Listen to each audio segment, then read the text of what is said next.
At 9:17 on the morning of March 4, 1944, a formation of 16 P-51 Mustangs crossed the German border, flying at 28,000 feet.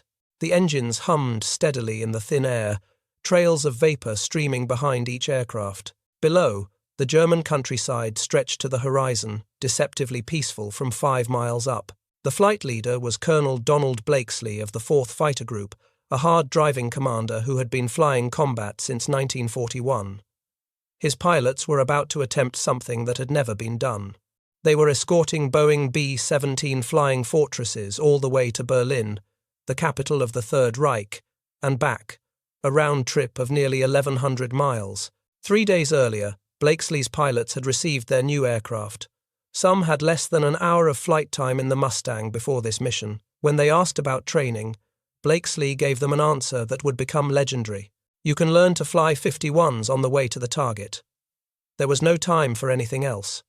The bomber crews were dying, and every day of delay cost more lives. What happened in the skies over Berlin that morning would change how the air war was fought for the rest of World War II. For 2 years, the Luftwaffe had owned the skies over Germany. American bomber crews called the area beyond fighter escort range the killing zone. That name was earned in blood. On August 17, 1943, the 8th Air Force launched a massive raid against ball-bearing factories at Schweinfurt and aircraft plants at Regensburg. The double strike was designed to cripple German war production. Instead, it nearly crippled the 8th Air Force. Of 376 heavy bombers dispatched, 60 were shot down. Hundreds more limped home with battle damage. 600 American airmen were killed, wounded, or captured in a single afternoon. The losses were unsustainable.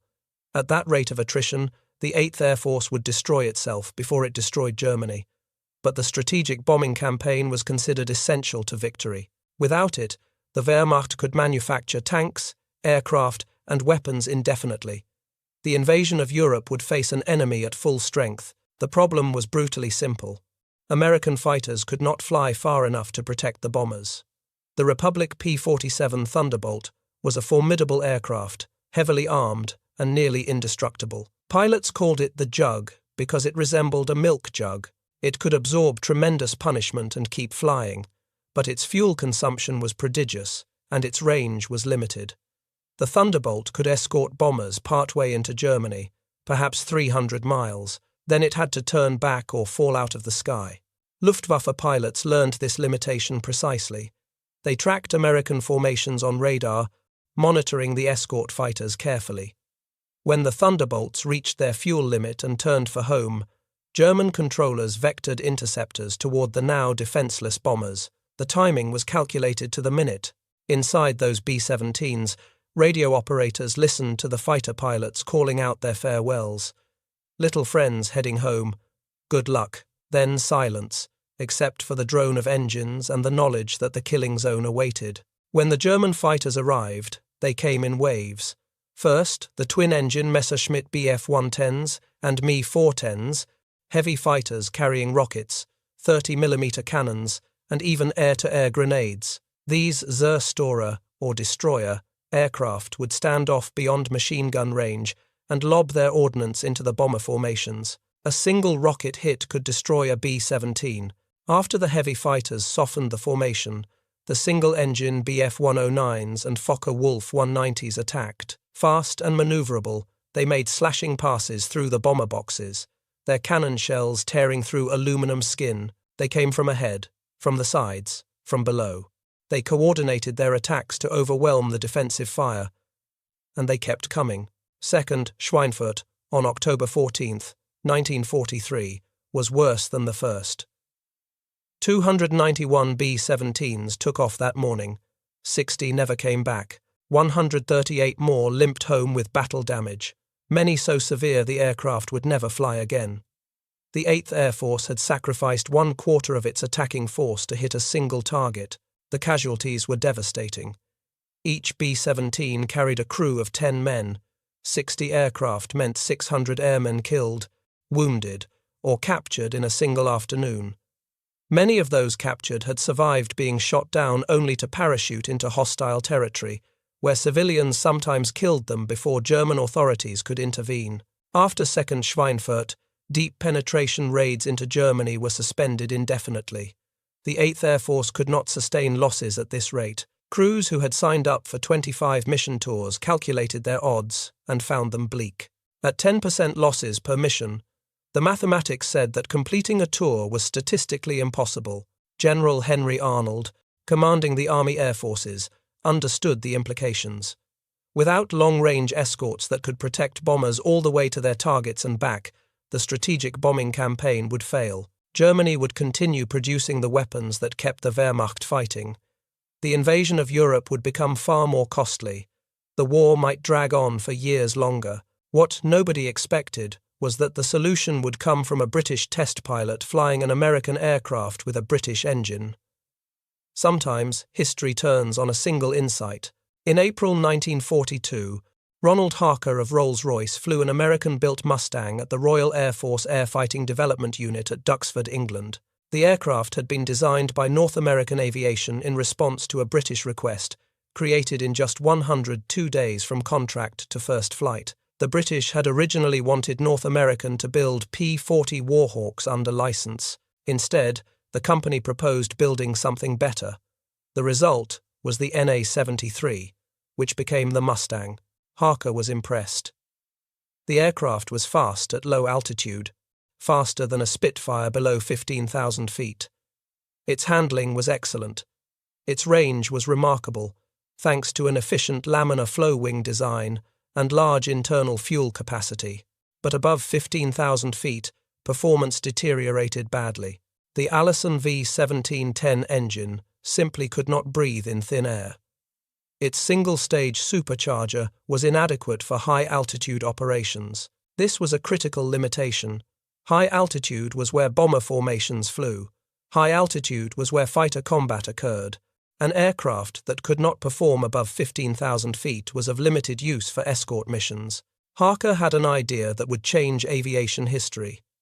The Mustang airframe was aerodynamically superior to anything else in Allied inventory.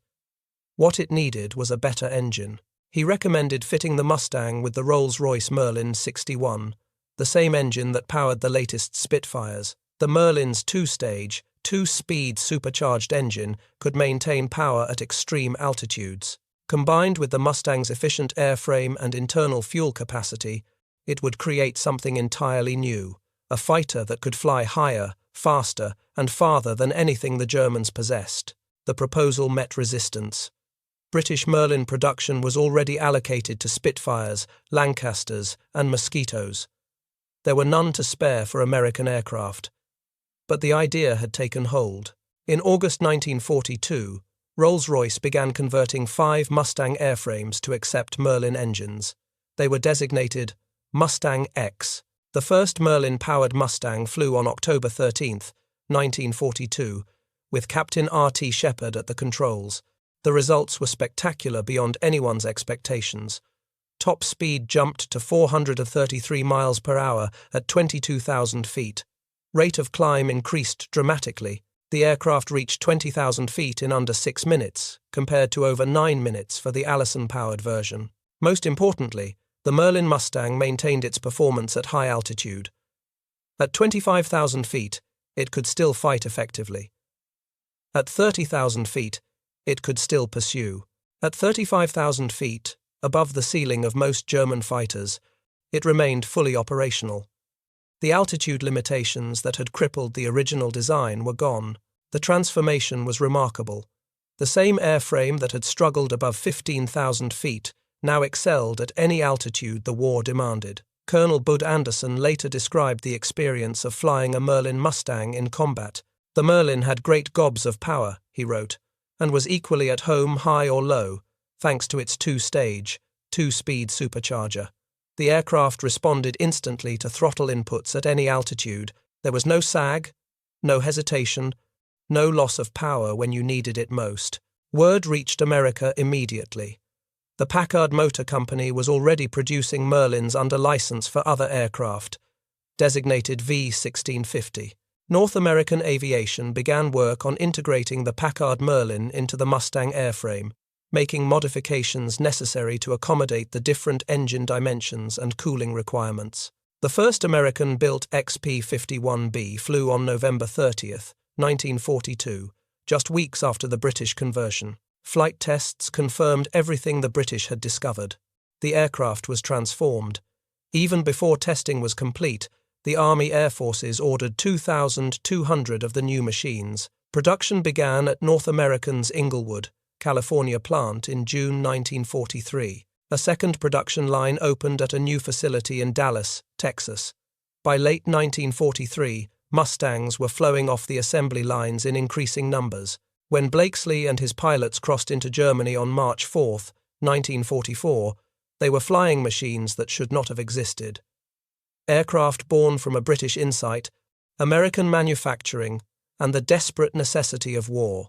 The first American fighter group to receive the P-51B was the 354th Fighter Group. They arrived in England in November 1943. Their pilots trained on P-39 Airacobras, an aircraft completely unsuitable for combat in Europe. When they discovered they would fly Mustangs instead, most had never seen one. The 354th flew their first mission on December 1st, 1943, a fighter sweep over France led by Colonel Donald Blakesley, who had been seconded to the group because of his combat experience. 2 weeks later, on December 13th, they escorted bombers to Kiel, 480 miles inside Germany. It was the deepest penetration by single-engine American fighters in the war to date. The Luftwaffe responded with everything they had. For the first time, German pilots faced American escorts that could fight them at any altitude, match their performance, and stay with the bombers all the way to the target. The rules of engagement had changed. The 354th produced the first Mustang Ace and earned a distinguished unit citation for developing long-range escort tactics. But it was one mission in January that revealed the Mustang's true potential. Major James Howard was not like other fighter pilots in the European theatre. He had already fought a war before arriving in England. Born in Canton, China, to American medical missionary parents, Howard grew up in the Far East. He learned to fly after college, joined the United States Navy, and earned his wings at Pensacola in 1939. But peacetime military flying was not enough. When he heard about the American volunteer group forming to fight the Japanese in China, he resigned his Navy commission and joined. The Flying Tigers, as they became known, flew P-40 Warhawks against Japanese bombers and fighters over Burma and China. Howard flew 56 combat missions and destroyed 6 Japanese aircraft, becoming an ace in the Pacific before most Americans had even heard of the war. When he returned to the United States after Pearl Harbor, Howard could have stayed home. He had done his part. Instead, he joined the Army Air Forces and requested combat assignment. He was given command of the 356th Fighter Squadron of the 354th Fighter Group. He would fight his second war in a Mustang named Ding Hao, Chinese slang for very good. On January 11, 1944, Howard led his squadron escorting B-17 Flying Fortresses to Oschersleben, about 100 miles southwest of Berlin. The target was German aircraft factories, the heart of Luftwaffe production. 525 B-17s and 138 B-24 Liberators made up the bomber stream. Every German fighter in the region would be defending those factories. When Luftwaffe interceptors attacked, Howard's formation engaged immediately. In the chaos of the initial contact, Howard became separated from his wingman and then from the rest of his squadron. He climbed back toward the bomber formation, searching for friendly fighters. There were none to be seen. What he saw instead made his pulse hammer. More than 30 German fighters were swarming around the B-17s of the 401st Bomb Group. Twin-engine Bf-110s and single-engine W-190s were making coordinated attacks, pouring cannon fire into the bomber formation. Aircraft were going down in flames. Parachutes blossomed against the winter sky. Howard had a choice. He could search for his squadron and reform. That was the safe option. The doctrine, the sensible decision. The B-17s would have to fend for themselves. He pushed his throttle forward and dove into the German formation alone. For the next 30 minutes, James Howard fought a battle that would become legend. He was everywhere at once, diving on German fighters before they could set up attack runs, breaking up formations, forcing pilots to abandon their approaches. His 50-caliber machine guns hammered constantly. He shot down a Bf-110 on his first pass, the heavy fighter exploding in flames. Then he caught another trying to position for a rocket attack. A burst from close range sent it spinning toward the earth. A Focke-Wulf 190 crossed his sights and he fired, watching pieces fly off before the aircraft fell away. German pilots saw a single Mustang that seemed to be everywhere at once. They would line up on a B-17, only to have tracer fire from behind force them to break off. They would form up for a coordinated attack, only to have Howard slash through their formation. It was impossible. It was one aircraft against more than 30. Toward the end of the engagement, 3 of Howard's 450 caliber machine guns jammed from overheating. His fuel was running critically low. Any rational calculation said he should break off, find a friendly airfield, and land. Instead, he continued attacking. With 1 gun firing intermittently and 3 guns silent, Howard made dry passes at German fighters. He dove at them head-on, forcing them to evade. He chased them off the bombers through sheer aggression, attacking without ammunition simply to protect the men flying those B-17s. When he finally had to break off, his aircraft bore a single bullet hole. The bombers he protected made it home. The crews of the 401st Bomb Group reported being escorted by a single P-51 that stayed with them for over 30 minutes, attacking dozens of German fighters single-handedly. Major Alison Brooks, the group leader, called Howard a one-man air force. "Who was that Mustang pilot?" demanded Colonel Harold Bowman, the unit commander, who took on the German Air Force single-handedly and saved our 401st Bomb Group from disaster. The answer spread quickly. Correspondent Andy Rooney, then a reporter for Stars and Stripes, described Howard's action as the greatest fighter pilot story of World War II. In June 1944, Lieutenant General Karl Spaatz presented Howard with the Medal of Honor. He was the only fighter pilot in the European theater of operations to receive that decoration during the war. But Howard's action was more than individual heroism. It demonstrated what the P-51 could do in the hands of a skilled pilot. A single Mustang had held off more than 30 Luftwaffe interceptors and protected an entire bomber formation for half an hour. The implications were clear. With enough Mustangs, properly employed, the 8th Air Force could take the fight to Germany and win. The transformation of the air war began in earnest 3 weeks later. From February 20th through February 25th, 1944, the United States Army Air Forces launched Operation Argument, a massive assault on German aircraft production that became known as Big Week. The plan was deliberately provocative. By attacking factories that produced Luftwaffe fighters, American commanders intended to force the Germans into the sky. If the Germans defended their aircraft plants, they would have to fight against American escorts. If they refused to fight, they would lose the capacity to defend anything else. Either way, the Luftwaffe would be destroyed. Over 6 days, 8th Air Force bombers from England flew more than 3,000 sorties. The 15th Air Force in Italy contributed 500 more. Targets included Brunswick, Leipzig, Regensburg, Schweinfurt, Augsburg, and Stuttgart. Every major aircraft manufacturing center in Germany was hit, but the bombers were not alone. For the first time, American fighters flew with them all the way to the targets and all the way back. P-51 Mustangs, P-47 Thunderbolts with new external fuel tanks, and P-38 Lightnings provided continuous escort. When Luftwaffe interceptors rose to defend, they found themselves fighting an air war completely different from what they had experienced before. The twin-engine Zerstorer units suffered worst. The Bf-110s and Me-410s that had massacred unescorted bomber formations were slaughtered when facing Mustang opposition. These heavy fighters carried devastating armament, rocket launchers, and 30mm cannons that could destroy a B-17 with a single hit. But they were slow.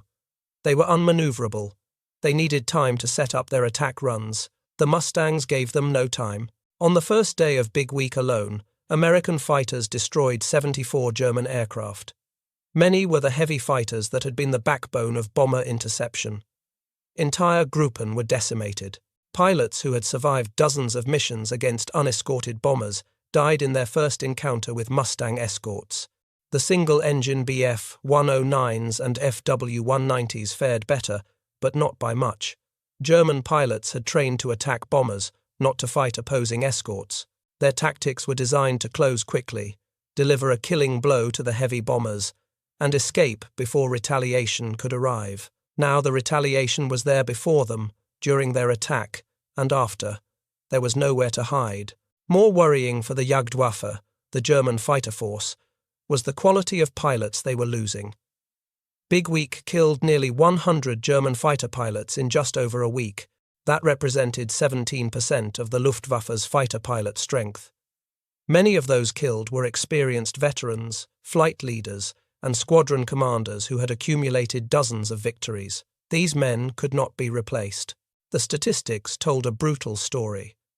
In January 1944, the Luftwaffe wrote off 30.3% of its single-engine fighters and lost 16.9% of its pilots. The attrition was catastrophic.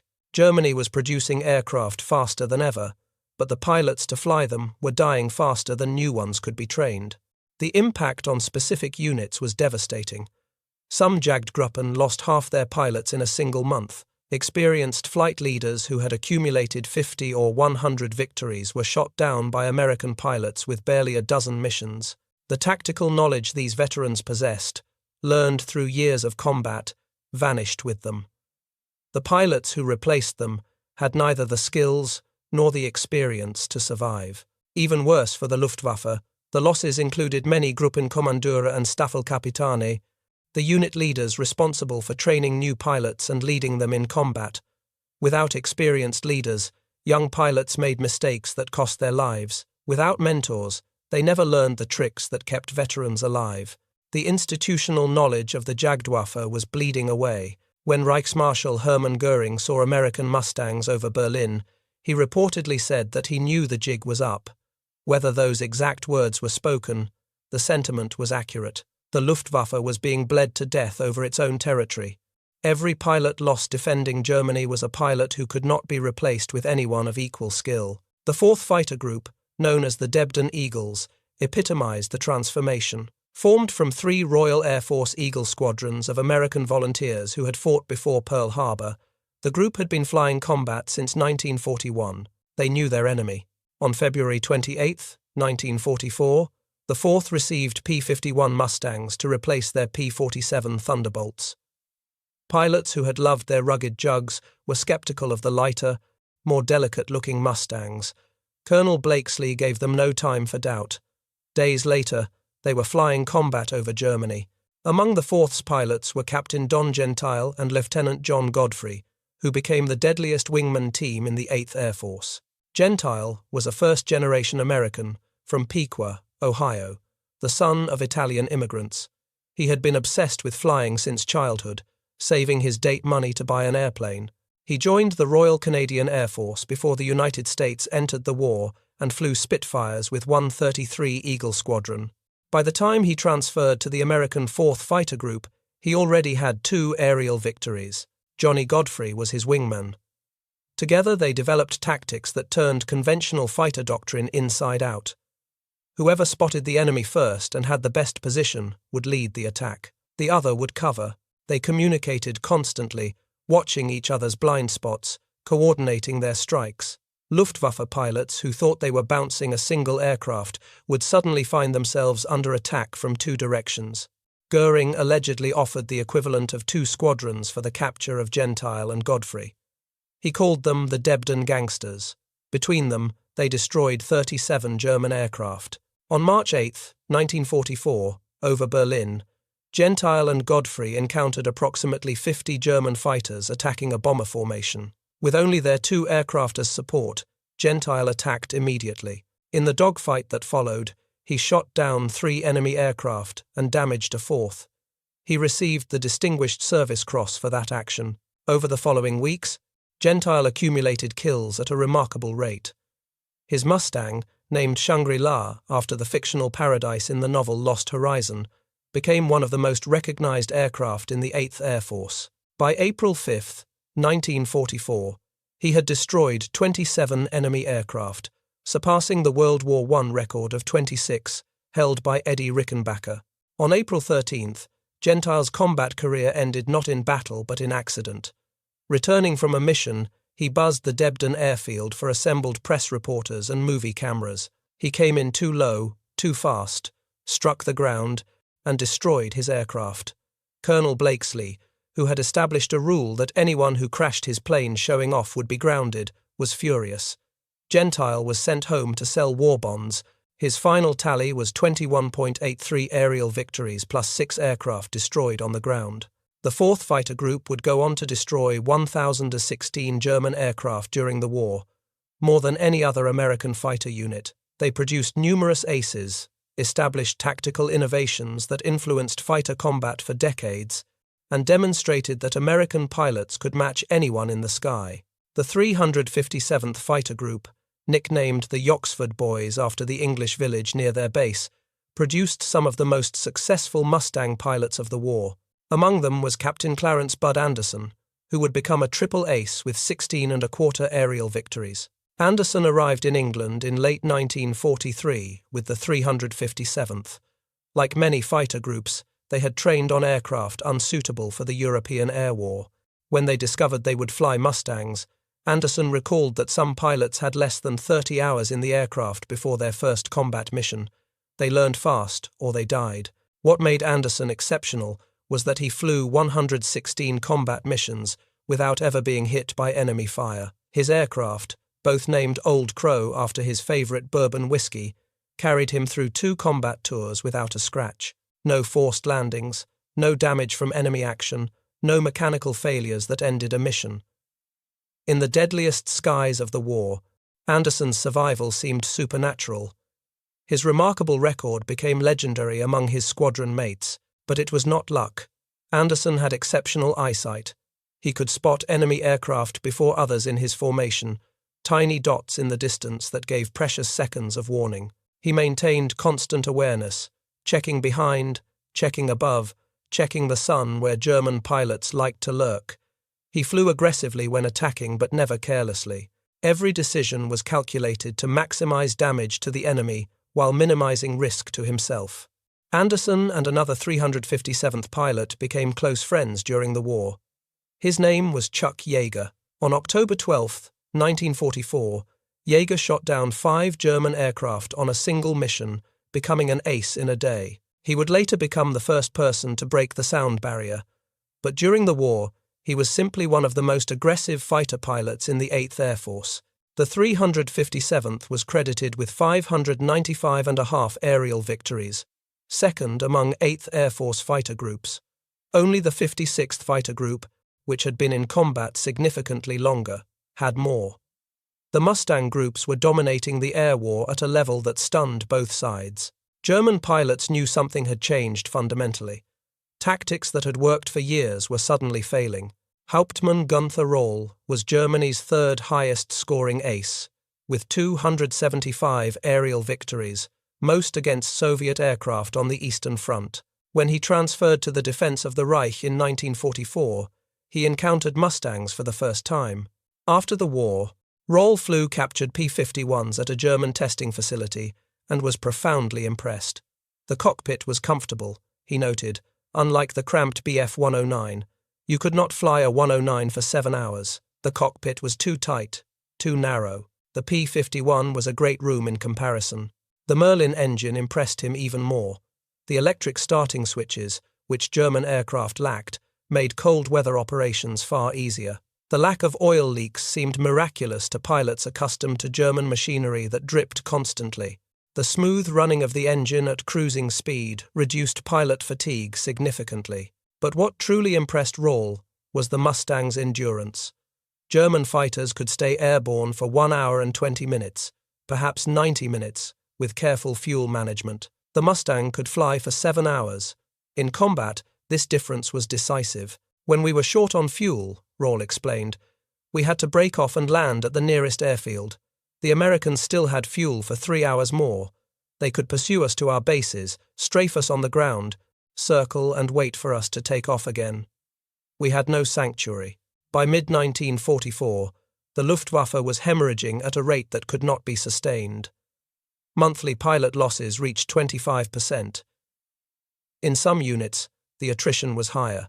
Aircraft production peaked in August 1944, finally matching Allied output, but there were not enough trained pilots to fly the new machines. Training schools had been disrupted by fuel shortages and by Allied fighter sweeps that attacked student pilots during training flights.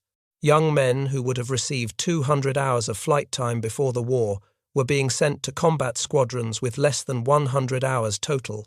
Some had never fired their guns in the air. Some had never practiced formation flying. The result was a vicious circle of destruction.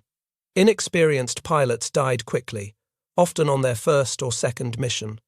This increased pressure on training programs to produce replacements faster. Faster training meant less prepared pilots. Less prepared pilots died even faster. The quality of the Luftwaffe fighter force declined steadily as veterans were killed and replaced with novices who became victims themselves. Allied fighter sweeps made training even more dangerous. American Mustangs ranged deep into German airspace, attacking training fields and shooting down student pilots on practice flights. There were no safe areas left in which to learn. Young men died before they had a chance to develop the skills that might have kept them alive. The contrast with American training was stark. By early 1944, American fighter pilots entering combat averaged over 450 hours of flight time, including extensive gunnery practice and tactical training. They arrived at their squadrons, knowing their aircraft, knowing their weapons, and knowing the basic tactics that would keep them alive. German pilots of equal experience were largely dead. The disparity grew worse with each passing month. A German pilot who survived his first 5 missions had a reasonable chance of becoming effective. Most did not survive 5 missions. The few who did found themselves carrying an ever heavier burden as the veterans around them were killed. General James Doolittle, commanding the 8th Air Force, understood this dynamic intimately. In January 1944, he had changed fighter doctrine fundamentally. Previously, American escort fighters were required to stay close to their bomber charges, weaving above them in protective formation. Doolittle removed that restriction. When he visited his subordinate commander at the 8th Fighter Command, Doolittle noticed a sign on the wall. It read, "The first duty of 8th Air Force fighters is to bring the bombers back alive." Doolittle told his general to take the sign down. A new one replaced it. "The first duty of 8th Air Force fighters is to destroy German fighters." This was considerably more than fighter pilot bravado. It was a strategic transformation. American fighters were unleashed from close escort. Instead of waiting for attacks, Mustang pilots swept ahead of bomber formations, hunting Luftwaffe aircraft as they formed up. They dove on airfields, strafing aircraft on the ground before they could take off. They chased retreating fighters back to their bases. They attacked German aircraft during takeoff and landing, the most vulnerable phases of flight. The Luftwaffe was given no sanctuary. Ground crews who had worked in relative safety suddenly faced strafing runs that destroyed aircraft, fuel supplies, and maintenance facilities. The German fighter force was being dismantled not just in the air but on the ground. By June 6, 1944, when Allied forces landed in Normandy, the Luftwaffe could barely respond. Over the invasion beaches, the greatest military operation in history, German aircraft were almost completely absent. The Allies fielded over 5,400 fighters and fighter bombers. The Luftwaffe managed 319 sorties on D-Day. The ratio was 17-1 in Allied favour. Field Marshal Erwin Rommel had warned that the invasion would be decided in its first 24 hours. He was right, but not in the way he anticipated. The absence of German air power over the beaches allowed Allied forces to consolidate their positions without interference from above. Allied soldiers wading ashore on the beaches of Normandy looked up and saw only friendly aircraft. The feared Luftwaffe, which had strafed refugees during the fall of France, which had bombed London during the Blitz, which had seemed invincible just 2 years earlier, was nowhere to be seen. When German aircraft did appear, they were quickly shot down or driven off. The contrast with earlier invasions was stark. During the landings at Salerno in 1943, Luftwaffe attacks with guided bombs had nearly pushed the invasion back into the sea. At Anzio, German air attacks had caused significant casualties. Allied commanders had planned for heavy losses from air attack during the Normandy landing. Those losses never materialized because the air war had already been won. In June 1944 alone, the month of the Normandy invasion, Allied sorties were tenfold those of the Germans. The Luftwaffe lost 931 aircraft in combat over France. By the end of the month, German fighter strength in France had fallen to 425 machines. These surviving aircraft were constantly under attack, their airfields bombed, their pilots exhausted. The Luftwaffe never recovered its strength in the West. The Mustang had done what no other weapon could do. It had extended American power to the heart of Germany and destroyed the Luftwaffe in the process. Not all recognition came during the war. The men who designed and built the Mustang received relatively little public attention while the conflict raged. North American aviation created the aircraft in record time to meet a British request. The company's chief designer, Edgar Schmood, led a team that produced one of the most aerodynamically efficient fighters ever built. Schmood, a German-born engineer who had immigrated to the United States, incorporated innovations that were ahead of their time. The laminar flow wing was the most significant innovation. Conventional wings created turbulent airflow that caused drag. The Mustang's wing was designed to maintain smooth, laminar airflow over a greater portion of its surface, significantly reducing drag. This translated directly into higher speed and longer range for the same fuel consumption. The radiator placement was another stroke of genius. Most fighters mounted their engine cooling radiators in positions that created drag. North American's engineers placed the radiator beneath the fuselage in a carefully designed scoop that actually generated thrust. As air passed through the radiator and was heated, it expanded and accelerated, pushing the aircraft forward. Cooling drag was transformed into a performance advantage. The Senate War Investigating Committee, headed by Senator Harry Truman, called the P-51 the most aerodynamically perfect pursuit plane in existence. This was not wartime propaganda. It was technical assessment by people who understood aircraft design. The Mustang was simply better engineered than its contemporaries. The Packard Motor Company produced the American-built Merlin engines, designated V1650. These engines delivered reliable power at altitudes where other engines failed. The two-stage supercharger maintained performance from sea level to 40,000 feet. The combination of American manufacturing capacity and British engine technology created a weapon that neither country could have produced alone. Approximately 15,300 Mustangs were built during the war. Of these, over 13,000 were Merlin-powered variants. The P-51D, with its bubble canopy for improved visibility and 650 caliber machine guns, became the definitive version. By the end of 1944, it equipped 14 of the 15 fighter groups in the 8th Air Force. American Mustang pilots destroyed 4,950 enemy aircraft in the European theater, more than any other American fighter type. But the Mustang's impact extended far beyond kill counts. By establishing air superiority over Germany, it enabled the strategic bombing campaign that crippled German industry.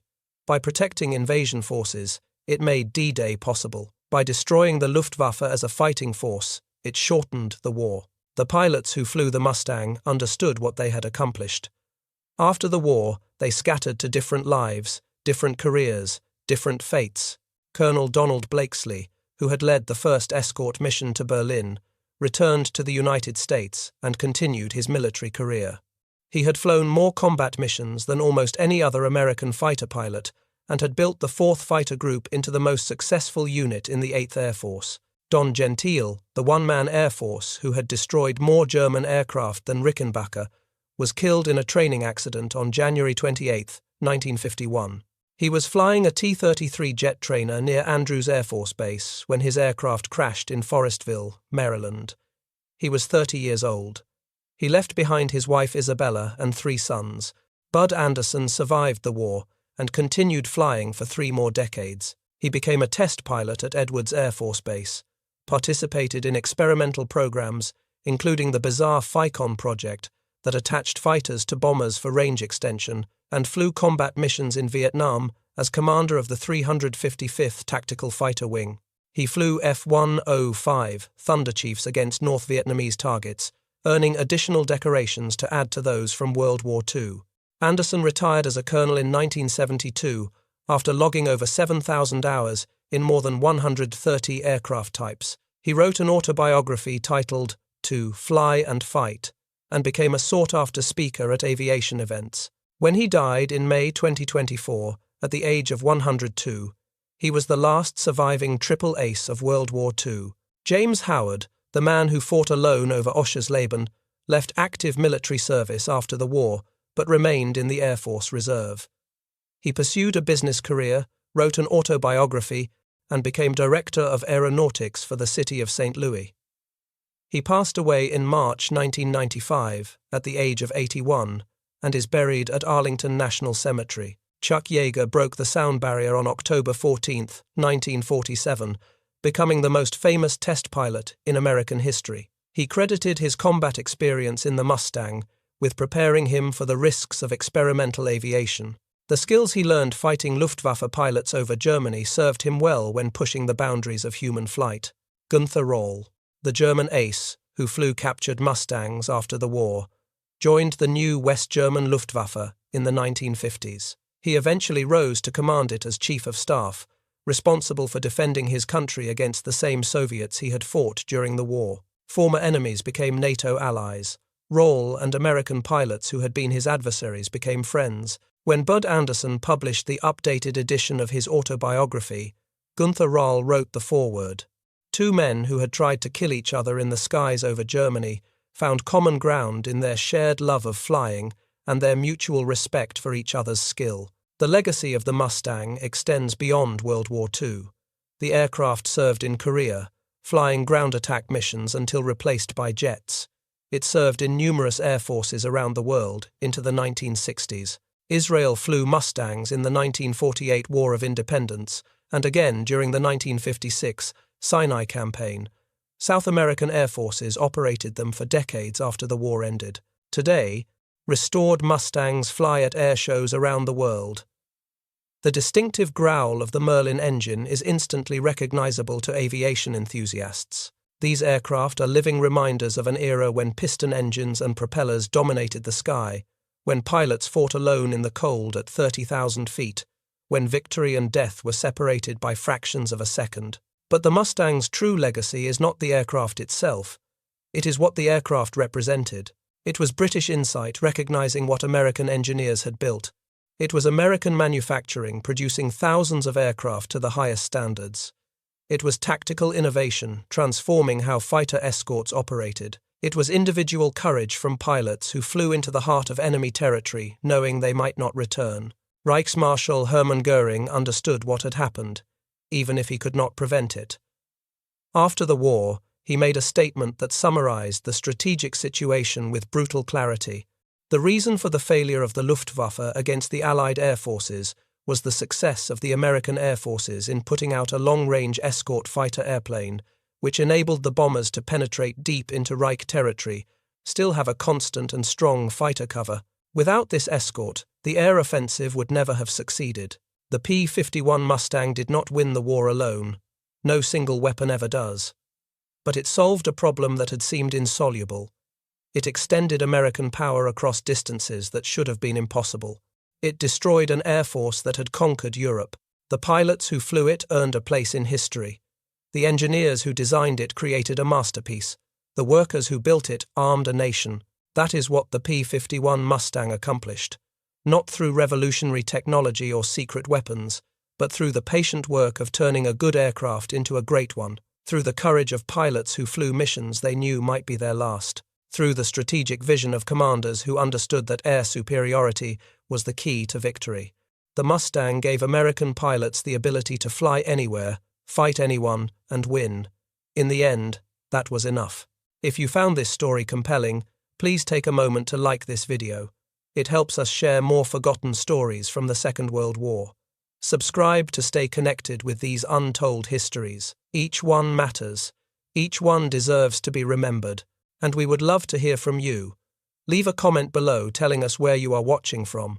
Our community spans from Texas to Tasmania, from veterans to history enthusiasts. You are part of something special here.